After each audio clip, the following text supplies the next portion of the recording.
I am with a guest I can only describe as white hot. She is a passionate optimist, an avid traveler, and the founder and director of Luminate Leadership. With 2 decades of leading and developing leaders at Luminate and previously at Flight Centre Travel Group, she is passionate about people and their growth. She is renowned for her passionate energy, a genuine love for people, and raw vulnerability and authentic style that shines through in all that she does.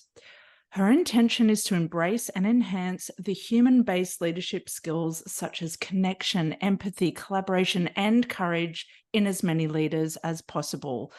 Her name is Cherie Canning, and I want to give her a white hot welcome. Cherie, welcome to the podcast. Woo, I've got spirit fingers. Spirit fingers. Thank you. I was just really enjoying listening to you with that introduction. Thank you. I appreciate it. That was my up close to the mic ASMR version. It's like, I love with it. 2 decades of leading. I'm like, who is this woman? She's Please, I want to know her. No. Yeah, that's right. Thank you. Thank you. I'm thrilled to be here. I really am. Thank you for the opportunity. And look forward to our chat.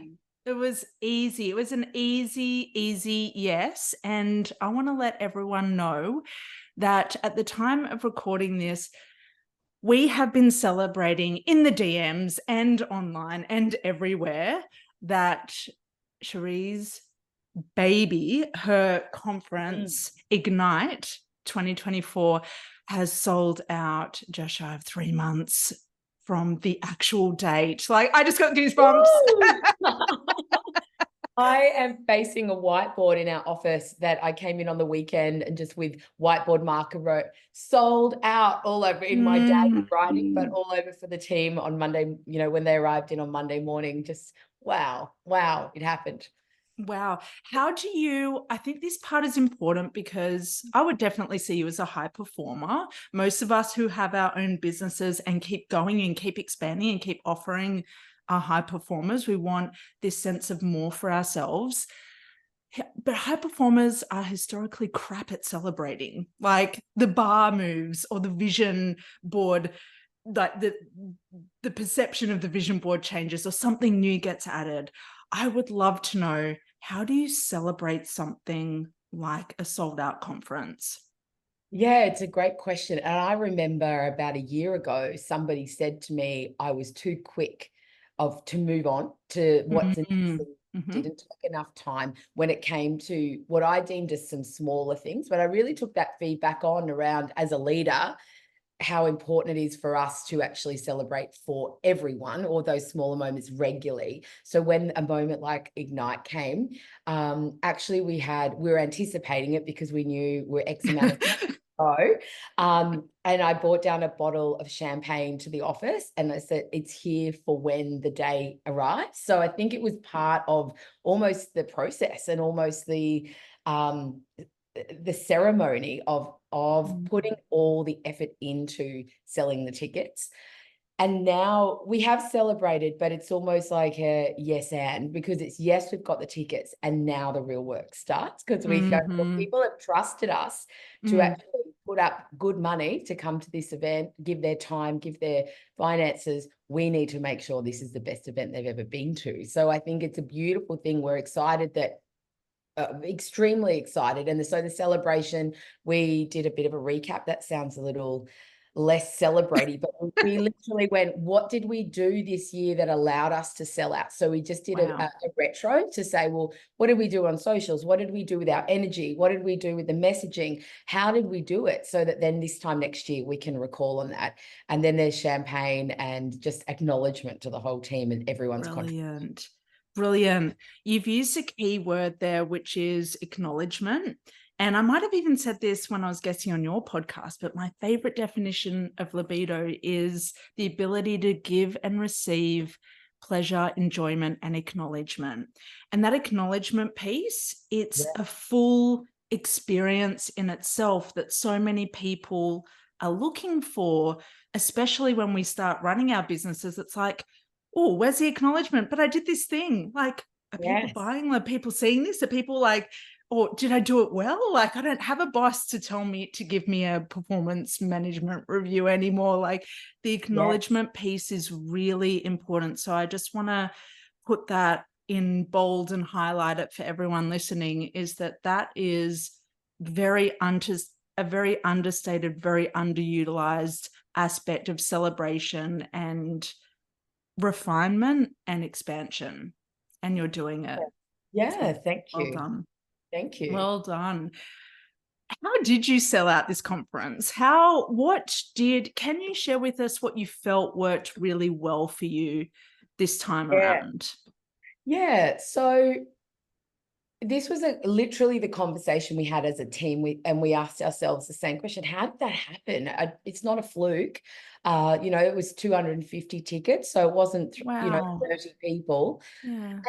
And actually, just a little side note, we upped the price this year as well. So even though everyone's talking about the economy and yes, all of those things are real, we actually up the price. So I was nervous about that in the beginning, and we said, "Oh, we'll see how we go." But again, I guess the expense of running a conference is more expensive. So it wasn't from a profit Yes. grab and a greedy perspective, but more just at a ticket value perspective. There was a little bit of fear walking in, but we went in anyway. So Yeah. how did we sell it, even raising a cost? I feel like there was an offering this year that we didn't have last year for tables and community and groups. So we offered more. Oh. Last year, we maybe sold a couple of tables.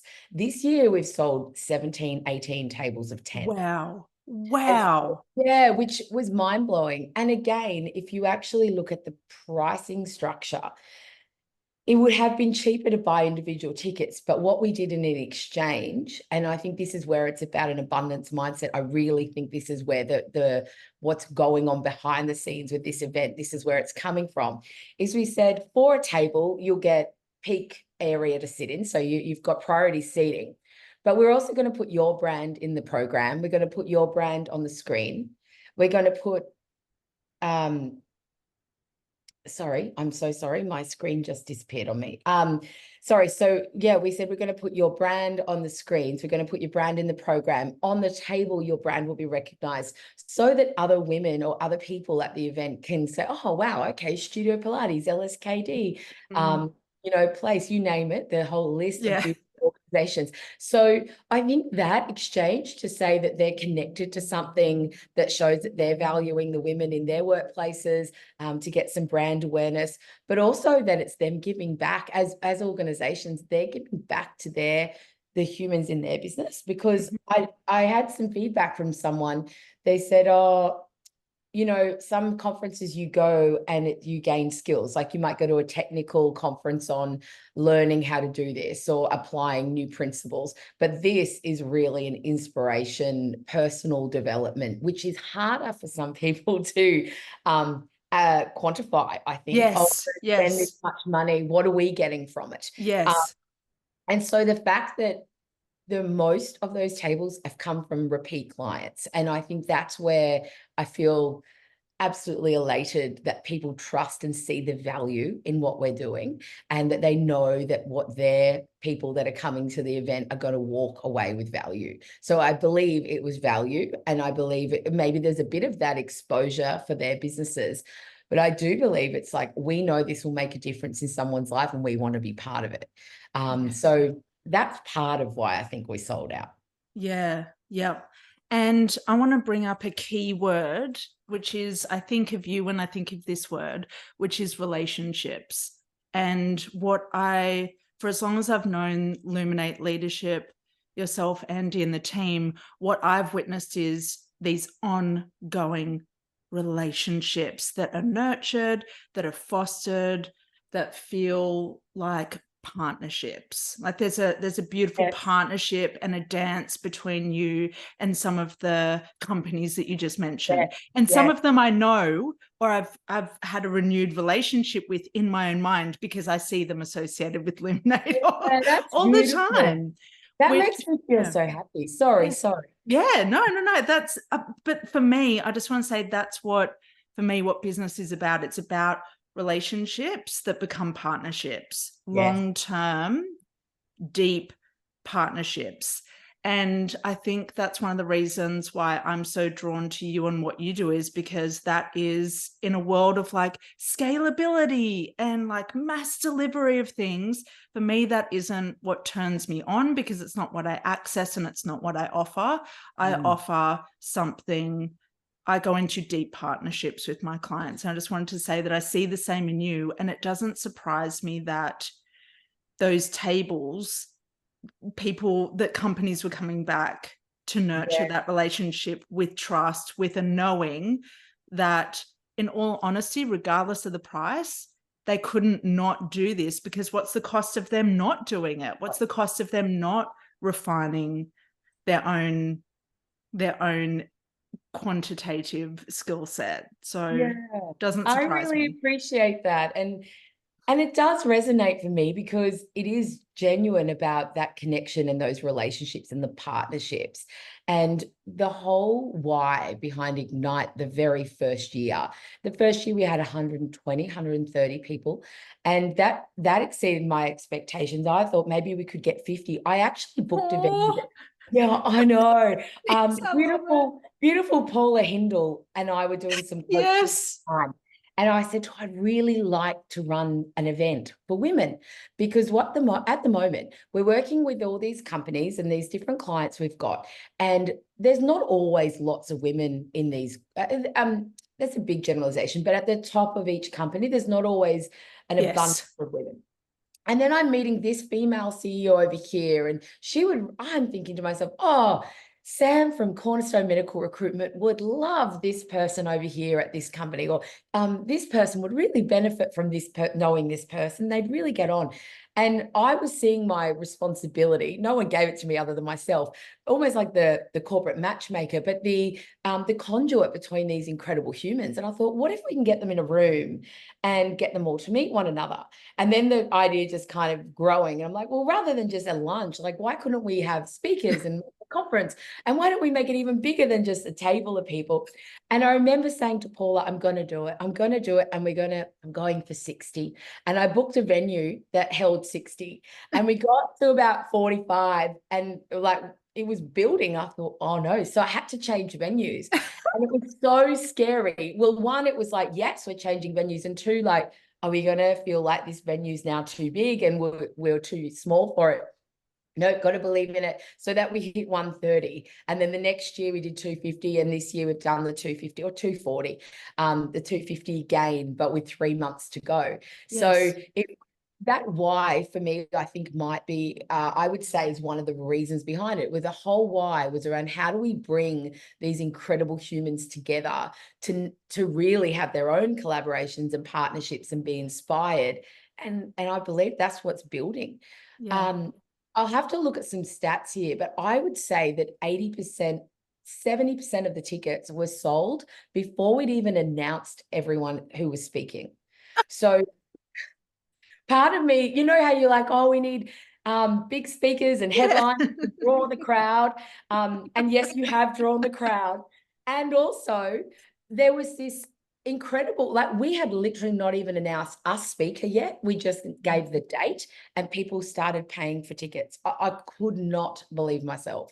And then went, hang on, because they're coming for our event, because they know that they trust that whoever we get on that stage, they know is there because we believe in them. We know will add value. We know are aligned to the culture of this day and this event. So even if they didn't know the name or know the person's work yet, they know, I believe that people trusted us to make a good call. Yes. Incredible. Yeah. There's like a gem within that. And I really want listeners to hear it, because I think people forget, when you get stuck online, when you call yourself an online business, when online, forget these relationships started somewhere. How did these relationships, let's go back a little bit, because people don't know your story. And I purposefully didn't give it in the intro because I thought it would be really fun to acknowledge where you're at. And now let's look back a little bit at how this all started. So I'll give a quick synopsis. It was 2020. Yes. You and Andy, you'll see Andy's face as Yes. part of Husband. Luminate. He's such a beautiful man. It was 2020. You both got thrown into redundancy. Yes. And there was no doubt in your mind about what it is that you wanted to do. You looked around and you couldn't find someone to work for in order to speak, facilitate workshops, to inspire the development of leaders. So it was on you to Yeah. create it, which is Yeah. what women do best. We see a void and we create, right? Yes. How did this all, like, because in 3.5, not even 4 years yet, this is just you've got a team, you're always running workshops, you're a resounding success. Thank you. How did those workshops get started? Was it through people you already knew? Was it through fostering your network? Like, can you share with us how it all Yes. got And isn't it started? a beauty when someone repeats that back to you and you're like, yes, this is all accurate. And I applied for 37 jobs at that time. So Wow. I wasn't just sitting on my hands. I was Yeah. actively out there. And a few friends of mine, my stand down and redundancy, I had a 7-month lead in. So we were on we knew that we were on stand down. I had a 7-month contract at another job where a lot of my colleagues were all placed into this call center on behalf of the Australian government during COVID. So we had a place to go every day, a place where people I knew were there. And we all knew that we weren't going back. It was just a matter of when we'd have the official call that we were redundant. So I will admit, in that time, I had not actually thought about running my own business. I was just trying to find the place where I was going to fit. And one or two very good friends kept saying to me, why don't you run your own? Why don't you run your own? What's stopping you from running your own? And I think the first thought was, well, I just had never thought about it. But now that I'm sitting here and I thought, well, hang on, I know the kind of work I want to do. I know that is it the whole Ikigai, Venn diagram of what the world needs, Yes, what you're good yes. at, what you're What you passionate get about, paid and the for. right Yeah. income. I'm like, well, that's to me facilitation, a bit of coaching, but it's facilitation and around leadership specifically. And I decided, I actually went a little kind of maybe an unknown fact, but I went to work for another person who was going to do a startup in this realm. And I said, yeah, I'll come on board. It was not huge money, but it was something. And after all those months of not earning a regular income and the uncertainty, I said, yeah, I'll go in. So I did this trial with this guy who didn't have any network. So it would all be reliant on me to find the network. He didn't have any background in learning or leadership. So it would be on me. He just had this thought, this would be a good business venture. And so we sat down and we had this lead to go and run some workshops with. And I remember so clearly the client or proposed client was on the phone saying, it's almost Christmas in 2020. My people are exhausted, but I'd like to lock in the workshop for next year. I said, yeah, I hear you. I got off the phone and the owner said, well, no, we need it this year. Like, we need to get things running. We need it this year. Respectfully, like, the client is saying no next year. Like, it's a done deal. It's just going to be after Christmas. No, he said. And I just kind of had that moment where I went, I know what I stand for. I know my values. Actually listening to a customer really matters, not just for, lip service. If this is how you're going to treat a potential customer, this isn't going to work. And I shook his hand. I said, I really appreciate the opportunity to do this trial today. I don't think this is for me, and left. And I'm not usually, I wouldn't say that would be my normal behavior, but I had to listen to myself. And literally the next week, I registered a business name, got my website up and running. And I put it on LinkedIn. So I just said to people, I'm going to do this. I sent an email out to anyone I knew. Here I am, if anyone needs anything. And I got 2 or 3 beautiful flight center friends who had also been made redundant, popping up in new places. And they said, oh, Sheds, can you do this workshop? One guy paid me a deposit before I even had like an invoice system ready. Like, it was just, Wow. okay, I'd love to. And someone else did the same. And then slowly building. Another client was using Flight Centre. I guess they were connected 99 bikes, and we'd all been made redundant. So they were the resources they were using from Flight Centre were no longer available. So they said, could you come and do work for us? And through that, I guess somewhat at some points reluctantly, because I'd heard people say, oh, you know, are you really going to put your face all over? Like, here I am, here I am. But in my intuition and in my heart, I thought, no, I am. Like, I shouldn't, I'm not boasting. I'm not, I have nothing to be shameful of. Mm. It's nothing. And because other people starting in the similar work to me, they're like, oh, I'm not like you. Like, I don't post all the things I do. You know, some of my stuff's quite confidential. And I'm like, is that a bit of a dig? And my own internal dialogue was like, oh, am I being too showy, saying I'm here, I'm here? And I thought, no, why am I saying it? No, I'm sharing the work we're doing. I'm sharing the impact it's having on people. And do you know what? It started building the business, because I didn't necessarily get random people I've never met. That's starting to happen now. But at that Yes. time, it was like, oh, Cherie, I saw you with this company. Oh, Cherie, I saw you with that company.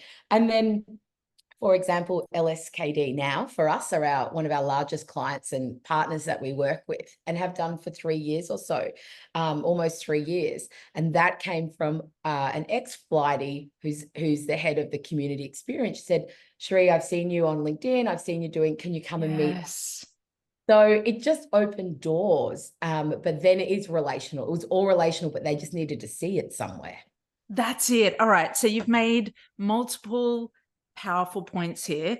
It's about relationships. It's about keeping those lines of communication open. And it's about showing your face and being visible and saying, this is what I stand for. This is what I'm doing. This is what's available to you. That visibility piece through your voice, through your presence, not hiding away, not No. denying people the impact that is available to them as well, if they want this. Yeah, thank you. And so often I just come back to myself if I have those moments of doubt, or should I really be doing this? Is this necessary? And then I go, but what is the reason? What's the purpose? What's the why behind this? And in some cases, it is literally celebrating what people have done and achieved for them. Yeah. For us, I truly believe in the impact the work we do can have. So why not let people know that it's available if that's what they want, or even inspire them to do something themselves without us? Yeah. But that, you know, I do have this abundance mindset to that. Like, it might not be they might not be a paying client of ours in this moment, but they might be reading what we say, and that's helping them in the workplace. They might listen to the podcast, and that's helping them in their life. And yeah, I just believe in that then abundance, like how that knocks on, and how that impacts, and there's enough for us all. But to put it out there, because I think we're denying people, and I see them with the work you do massively, and I see the work so many others do. And I think, well, who am I then to not do the same? You know, who am I? What's the Marianne Williamson quote about, you know, not shining your light and dimming so that others don't feel small? You know, I think, no, it's my responsibility to also do that with authenticity, with passion, not out of obligation, but out of the passion for it. Yeah, it's shifted for me over the last few years. Yeah. So what have you said something before about doubt. How do you navigate doubt when it crops up? I would say I am quite conscious of it. So, you know, I can hear when it's coming up. I'll often speak it out. So whether that's with a coach, with Andy, with my team, with myself in a journal, I'll speak. For me, it's getting it out of my actual body. Put it out there, and it starts making sense. Asking myself questions to flip it, you know, but what if it could be better? We had a big scenario when Andy was shifting his responsibilities in Luminate and looking at taking another full-time job outside. And I was really fearful of how would that impact me selfishly.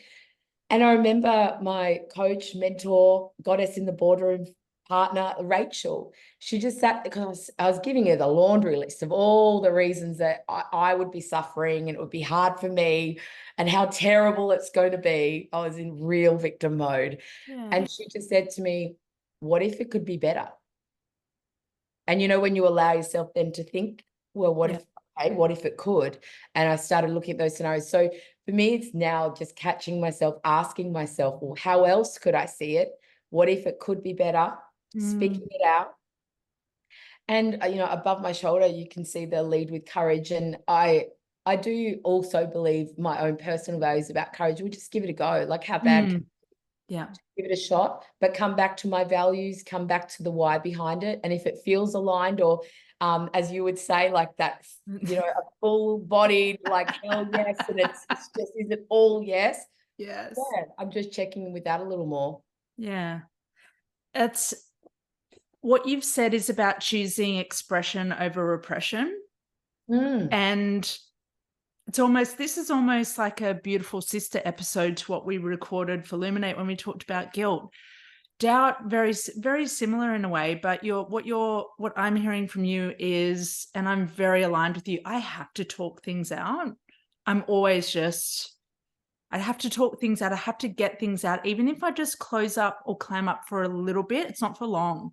Because then I go, this doesn't feel good. I've got to get it out. I've got to be heard. I've got to like release this. Like, it's not going to do any good just staying in my body, staying in my energy field. It's not going to do anything. And I want everyone to hear that, is that it gets you speaking out, releasing, moving it out. It gets motion where there's stasis. That stasis isn't stillness. It's not a beautiful, I'm going to sit with this.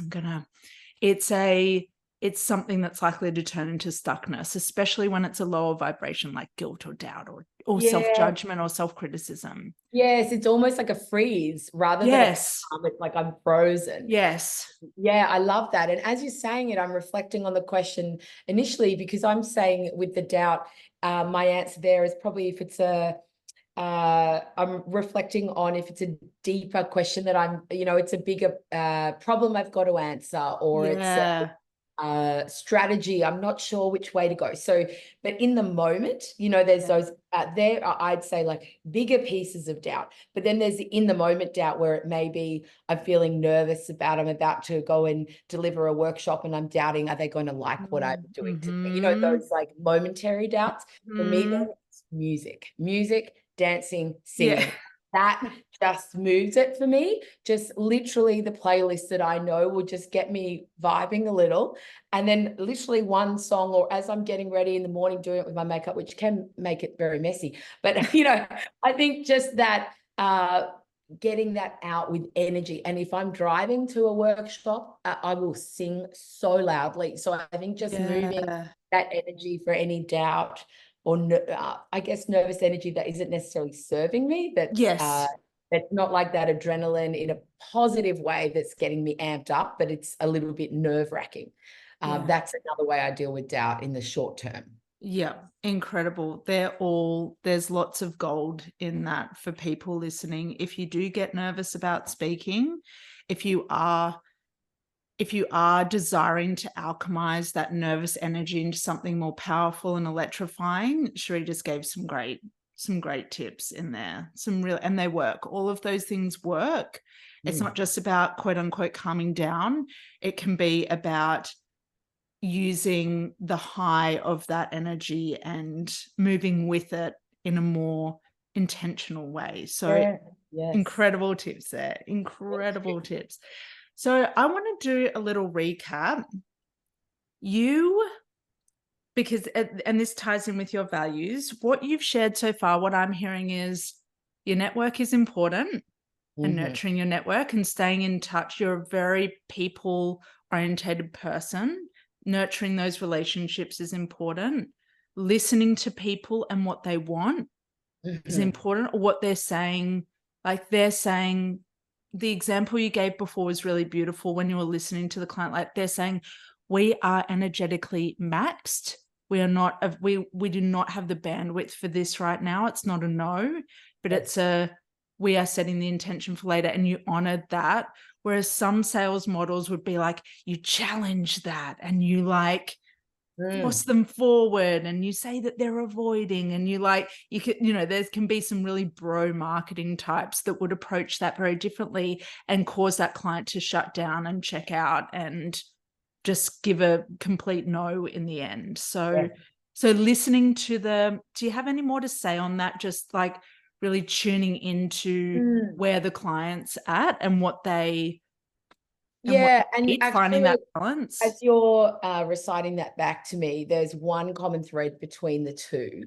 And this is actually the first time maybe I've put the two together.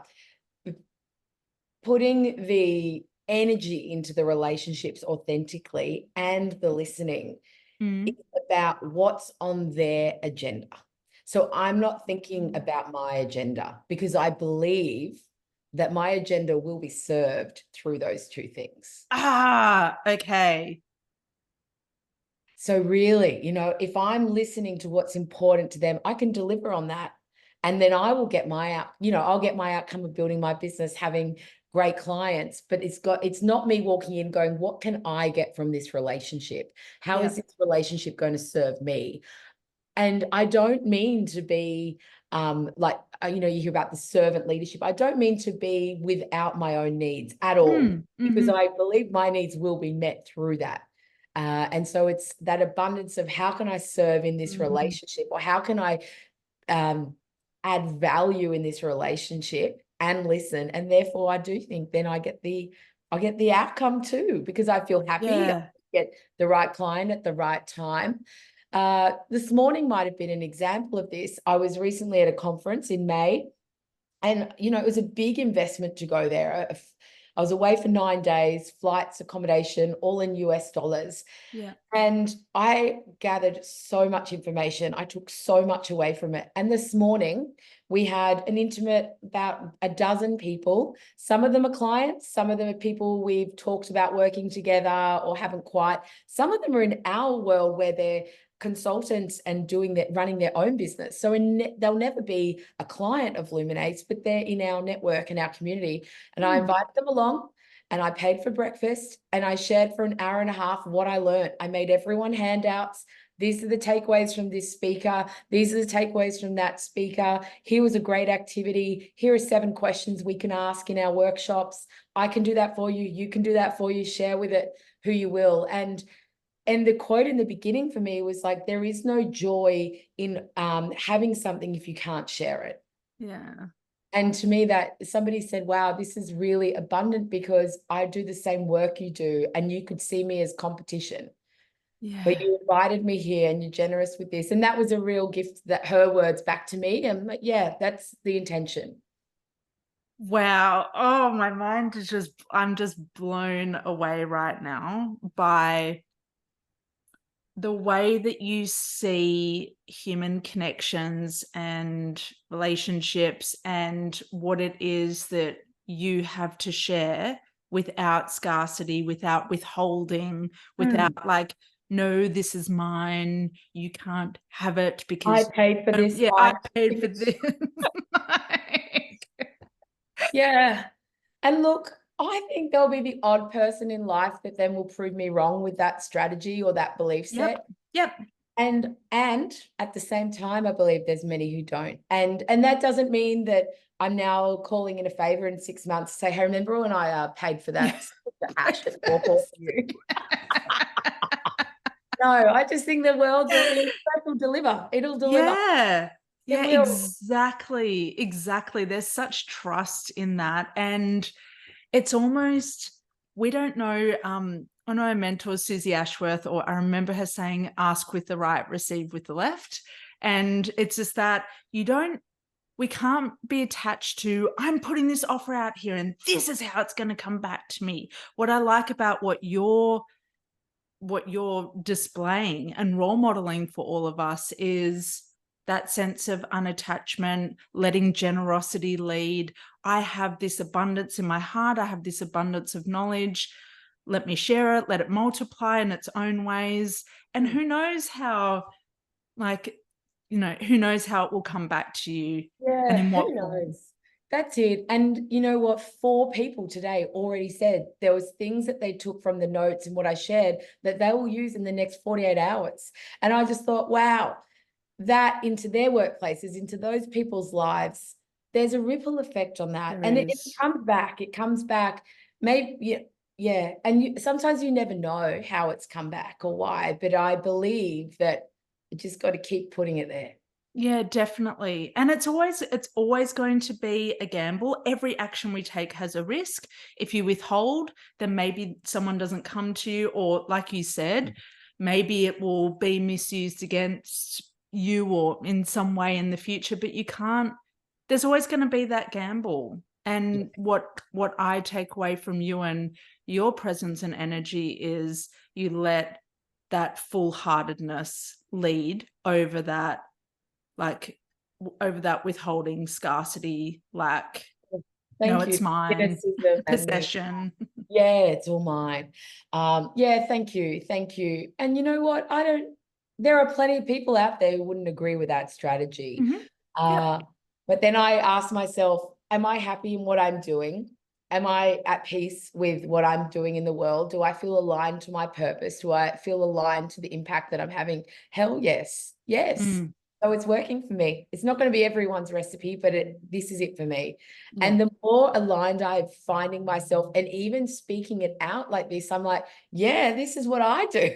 And I love it. I love it. And when I love what I do, just as you, when we love what we do, then any interaction, when you bring that vibrancy and that energy to it, then it impacts them, and so it goes. Yeah. And when you happen to get paid for it, great. Yeah. Awesome. The Venn diagram comes Yeah. together. It's like Yeah. you get to live it, you get to experience it. And this is self-leadership in motion. You are asking yourself, how am I designed? What do I ensure? What feels good, right, aligned, turned on for me? There are other strategies that I'm aware of, and I'm going to take full responsibility for the strategy that I know to work for me in tangible and intangible ways. Yes. Yes. Absolutely. Beautiful. Cherie, thank you so much for sharing such a wealth of knowledge today. Partnerships, I'm hearing, like, we didn't even get to go there, but this might be part 2. Like, there's a lot of magnetism in what you do as well. And I think that goes back to the nurturing. The more magnetic you are, comes back to the more you know yourself, the more you know what you do, the more you know what you do well, and the more you know who you're meant to be connected to. I think that's where magnetism can work. Yes. And, at the risk of opening up another piece of dialogue when we're wrapping up, I have a big connection to that word. And especially now at the end of last year, our results weren't where I would have hoped them to be. Mhm. And when Andy and I sat down and we're sitting down with a coach and we're talking, and we kept reflecting on the 2 things: are we being graspy or are we being magnetic? And we weren't being magnetic. We were graspy. And there's more to that to unpack. I think the dynamics. What I understood is I was out of my generous mindset. Actually, I wasn't in my. I was, but it was getting. He'll listen to this, but I was probably listening to Andy's other ways of considering things too much. Yeah. That I lost my believe and trust that it will happen if we do these things. No. And I don't mean just, sprinkle fairy dust. I mean, No. work hard, but work Yep. hard with magnetism, work hard with Yes. intention. Yes. Instead of going, how much is that going to cost? And what's in the P&L? And oh my God, Yep. are we going to survive these 3 months? Like that was the conversation. They were the conversations. Yeah. And it was not serving me, because then how I was showing up was so in that energy. It's gross. Talking about it, I feel disgusting, like, ugh, Yeah. shake it off. And then the realization when someone said the graspy versus magnetizing, yes, I am not choosing to be magnetic. And so that was that realignment for me. And funny enough, you can have a look at the P&L, the same thing happened. Yeah. Like, and we made some changes, and I made some focus changes, and really narrowed my focus a little more. And I'm looking at what's filling Yum. my cup. Where do I get the best energy? When am I at my best? Therefore, I've got to put more of that time in. Yes. Delegate other tasks, allows other people to do different things. So I wasn't stuck in the work that wasn't filling me up, but still needed to be done. And yeah, so now when you say about magnetic, I'm like, yes, that's 100% what it is, because we were in the graspy. Yeah. Doesn't serve anyone. Yes. Yes. You need to repel in order to attract, and you need to be specific in order to attract. And so I'm hearing that Andy was cautious. Andy was more of like but does this make sense kind of approach to this.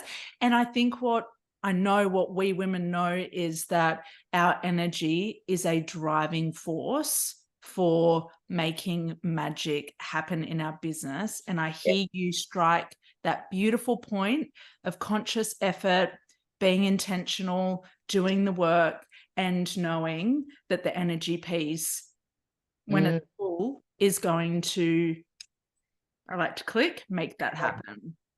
Make that happen. So well done on getting real about striking that balance, that beautiful note that you know to work for you and the business. That's a big move, because there would be people that would still listen to the logic, the details, the spreadsheets, what does this say? So we need to do more. And it's like, pause. Yeah. Where's the energy at? Yes. Yes. Where's it being diluted? Yes. Where's it unfruitful? Where is it doing something that it think it should, rather than what it knows to be true? Yes. Yes. Lots of shoulds at that time. Lots of shoulds. Yeah. And yeah, it's a beautiful moment when I can look back and go, that's exactly where I was. And that is a past chapter, and how distinctly different and how much more joy I feel in my work. And therefore the people around me, no doubt, have the benefit of that too. Yeah. We all benefit now. We all benefit. When you're topped up, when you're in your magnetism, we all benefit. That's the beautiful thing about you looking out for you, and you honoring yourself, and being in self-leadership, as opposed to what do people want? What should I do? It's just the way I put it is no one benefits, because everything's just lukewarm and okay. And yeah, that was good. And it's like, but it wasn't fire. It wasn't like ignite, to use your word at the conference. Didn't ignite. Like, we want that. That's the standard, right? That's the standard. That's it. And even illuminate, I think we created that word technically, but like illuminating or illuminate light is to bring light. And so the name of, bringing light to leadership. And if I'm not feeling magnetic, I'm feeling graspy and weighed down, that is not bringing light. It's not bringing light. No. We want congruence. It's a turn on. Absolutely. Absolutely. And you have turned me on today. I am feeling incredibly fulfilled from what you shared today. So deep, deep thanks and reverence. And I would love to know I would love to say to everyone, come to the conference. It's like, especially because Lauren's speaking, you've got to come see us speak. You can get on the wait list. Who knows? Get on the wait list. Get on the wait list. I have a little sneaking suspicion. All these people who bought, these companies have bought tables, maybe one or two of them will have there's no promises here, but if I was talking to someone today and they're like, we've got 8 out of our 10, I'm like, well, there's a wait list, and so who knows? Yeah, definitely. The 28th of August wait list. Yeah. But you can also find us illuminateleadership.com.au or our Instagram, my own Cherie Canning as well, Instagram, LinkedIn, all the wonderful places. But I'd love to connect. At the back of this conversation, somebody says, the quote about your net worth is your network. And sometimes I feel that's a bit crass, but I feel like if it's an authentic connection and an authentic network, it is your net worth, so it's about a genuine connection. So I'd love if anyone's listening and they think, oh, let's connect or follow. I would be very, very grateful for any of that. So yes, thank you. Thank you for allowing me to hear this out for myself, because this has been very empowering for me. So beautiful. I appreciate it greatly. Thank you. Oh, it's been an absolute pleasure for me. Thank you. Thanks, Oh, Cherie. And everyone, please do send Cherie a message. Say hello. She is the warmest, like she's just the warmest person. You'll feel illumination. You'll feel illuminated. You will be illuminated when you reach out to her, and let her know what you're really going to take from today. There are some really incredible key points that you can instill in your business from today. Really listen to what she said. And I am all on board with everything she said. And it's very much how I run my own business as well. So these approaches work when you approach them with authenticity, with congruence, with alignment at the forefront. Thank you. Thanks, Cherie. Thanks so much. Hooray.